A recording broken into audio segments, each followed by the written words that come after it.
Hello and welcome to Dining with Death. This episode is on our playlist, Dining with the Deceased, where we visit locations that are supposedly haunted. We talk a little bit about the area, we go into the town, we sample the food, and we talk about the ghosts that supposedly live there. Today I'm coming to you from Estes Park, Colorado, the site of the Stanley Hotel, which is said to be one of the most haunted locations in the world. I'm Stacy Lee. Let's begin. Making the drive, seeing this structure growing closer and closer almost seems surreal to me. I've seen many photographs of this place, and being here in person, it just didn't quite feel real. It's been a while since I've been as excited to be somewhere as I am to be here today. I am a horror movie fanatic. Horror is pretty much all I watch, well, that and documentaries. And when you're talking famous and iconic horror trivia, it doesn't get any more famous or more iconic than this place right here. This is the Stanley Hotel. It is a 142-room colonial revival-style hotel in Estes Park, Colorado that sits about 5 miles from the entrance to Rocky Mountain National Park. Estes Park is a beautiful little mountain village that reminds me a lot of the resort towns in the mountains of Utah and Nevada. The hotel was built by Freeland Oscar Stanley of Stanley Steamer fame. Now, when I hear Stanley Steamer, I think of a carpet cleaning company, but that's not what we're talking about here. The original Stanley Steamer was a steam-powered car built from 1902 to 1924. Freeland Stanley used part of his fortune from that company to build the hotel, which opened on July 4th, 1909. It was a resort for well-off vacationers and also a health retreat for people who were suffering with tuberculosis. Now, that seems like an odd combination to us. We would never vacation at a spot that was treating people with a very contagious disease, but that's how it was back then. The hotel is majestic and stately and features breathtaking views of Lake Estes, the Rocky Mountains, and Long's Peak. The Stanley Hotel is said to be one of the most haunted places in the world. Its 110-year history and the many accounts of ghosts are reason enough for its reputation, but it goes further than that. The reason I'm so excited to be here: The Shining is my favorite classic horror movie of all time, and I'm standing on the grounds where it was created. We'll talk about that in a minute. First, let's just take a moment to look at this stunning old girl. Isn't she spectacular? The bright white paint with those iconic dormers and turrets, the long drive, the statue of Freeland Stanley. It's like being in a postcard. The huge porch is stunning. You can almost see people in turn-of-the-century fashion sitting out here, sipping a cocktail or smoking a pipe, and just look at this view. As you step into the lobby, it's almost like going back in time. The ornate wood carvings, the huge mirrors, the lodge-style furnishings, and these huge fireplaces, they're everywhere. It's very reminiscent of times long ago. This grand staircase is simply stunning. The hand-carved balusts are magnificent, and the sheer size of it is quite incredible. What I wouldn't give to have just one of the many mirrors hanging in this historic space. There is a quaint little gift shop in the lobby that sells touristy trinkets and even movie-related items. There is dental molding absolutely everywhere. The woodwork is really something. Look at this very vintage elevator. That would be a hard no for my claustrophobic self, but it sure is beautiful to look at. There is a large convention room, again with a huge fireplace, and a reception hall called the Music Room that features beautiful wood floors and another grand piano. Some very famous people have entertained from this little stage, including Bob Dylan, Barbra Streisand, and even Harry Houdini. There are reports that the trapdoor Houdini used for his famous escape still exists here. As I climbed these stairs, I couldn't help but think of how many millions of footsteps they have on them. Even the staircases between floors are absolutely gorgeous. The hallways are a little creepy. They're very long, and the floors are noisy. The formal vintage print wallpaper fits in perfectly, and the classic formal furnishings are the perfect touch. If you were walking down one of these alone at night, yeah, you might take a peek or two behind you.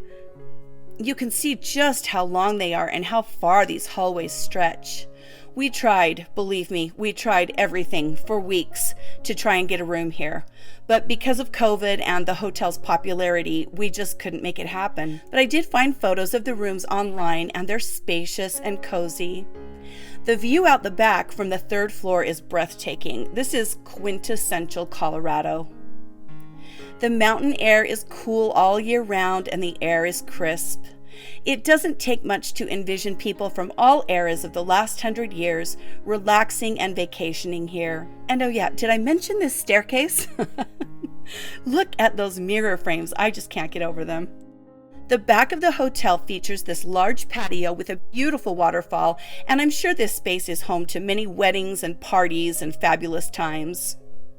If I lived in this area, this would definitely be my spot for events. We went into the beautiful bar of the hotel and had a Bloody Mary. Look at this woodwork. I love the tin ceiling, the vintage bottle display, the photos of the many celebrities who have visited here. This is truly a grand hotel bar, and I would love to come back here when COVID is over. That's feeling like it's never going to happen at this point, but it will eventually end. And when it does, how I would love to sit here for an evening and enjoy drinks with friends. Down in the basement, there is a cute little coffee shop where you can get pastries and drinks, and there are display cases featuring lots of great memorabilia from the long history of the hotel. This is just an incredible property with such long and interesting history. It really is a treasure and something to see. So how did this fabulous old hotel become forever tied to Stephen King's masterpiece, The Shining? Stephen King and his wife Tabitha were on a little trip in 1974. They were living in Boulder, Colorado at the time and wanted a little getaway. They drove up to Estes Park. I'm going to show you around the town a little later in this episode, and upon arriving at the Stanley, found out that they were the only guests in the entire hotel.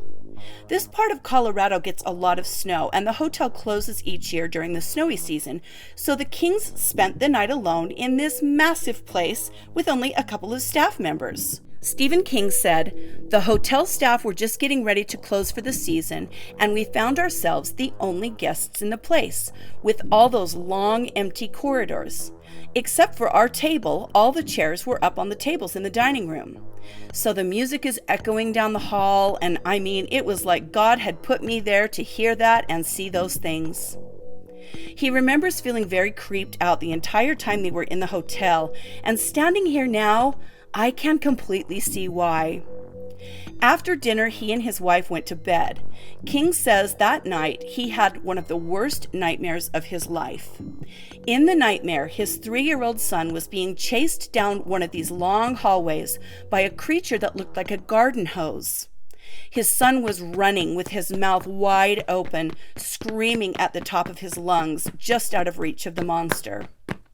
King said he woke up with a jolt, almost falling out of bed.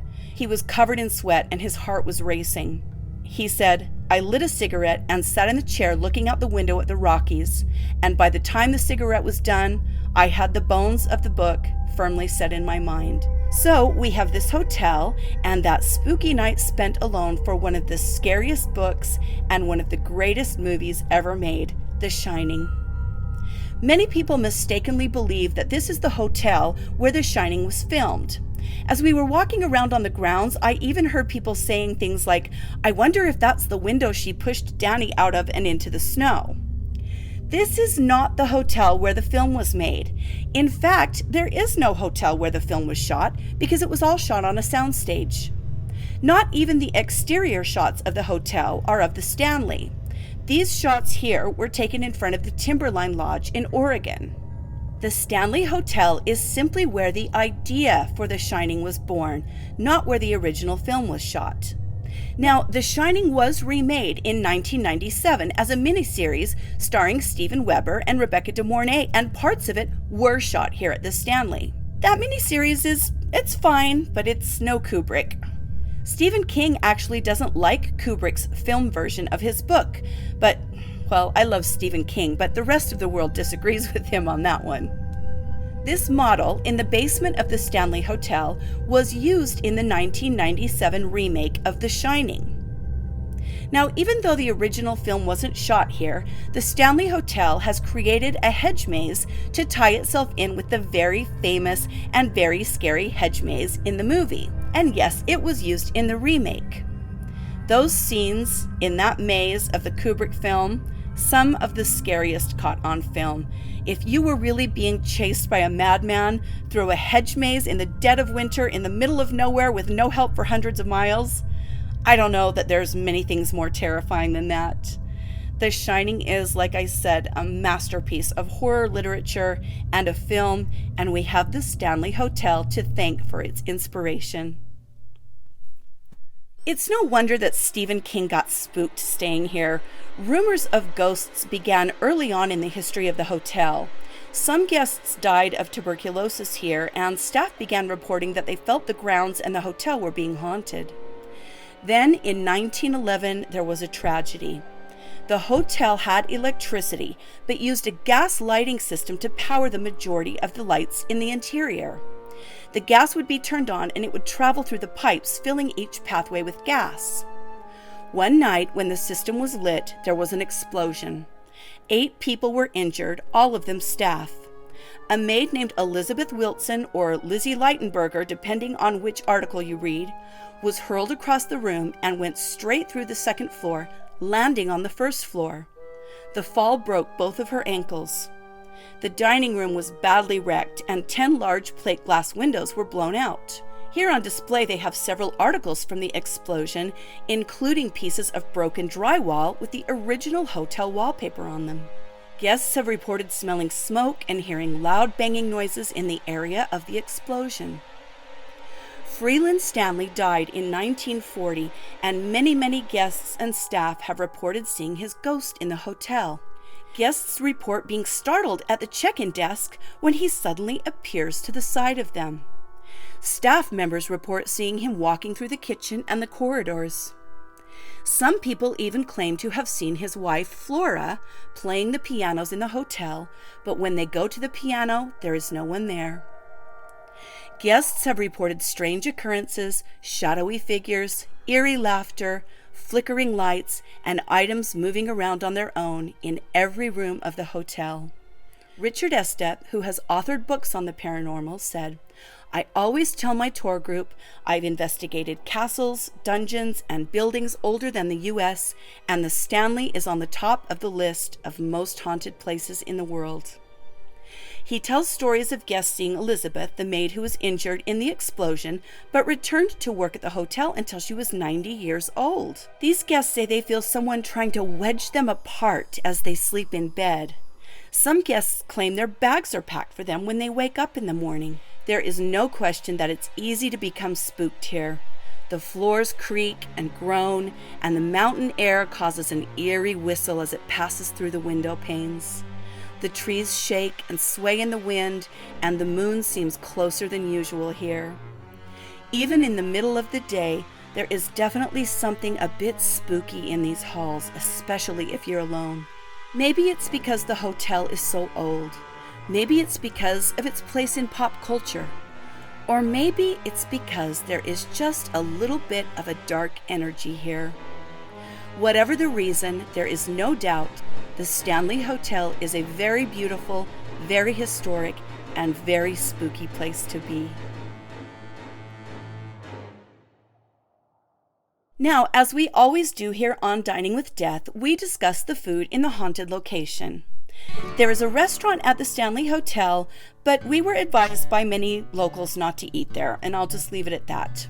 Instead, we went into town the first evening we were here, and we ate at Ed's Cantina. This little Tex-Mex style place is fantastic. It reminds me very much of the restaurants near my hometown in Zion and Bryce. It's run by people of the hippie persuasion and features a lot of fusion dishes. This grapefruit and goat cheese salad was delicious. We had enchiladas and chimichangas and queso dip, and everything was very tasty. The next day we went into town and stopped at a little outdoor patio that had live music. We sat and had a sandwich and listened to the guitar player. We walked along this little creek and in and out of the cute little shops. The downtown area has a village feel, almost like something you would see in a Hallmark movie. It's very cute and very quaint and feels isolated and protected, nestled here between the majestic Colorado mountains. Estes Park is a beautiful little town that is home to an absolute gem of a hotel, the Stanley Hotel, that people have loved for over 100 years and that they will love for many more. It's such a fabulous place that some people have decided they will never leave. Thank you for joining me today on Dining with Death, Dining with the Deceased. Please like and subscribe if you would like to see more. Stay safe and be kind to each other, and I'll see you next time on Dining with Death. Bye.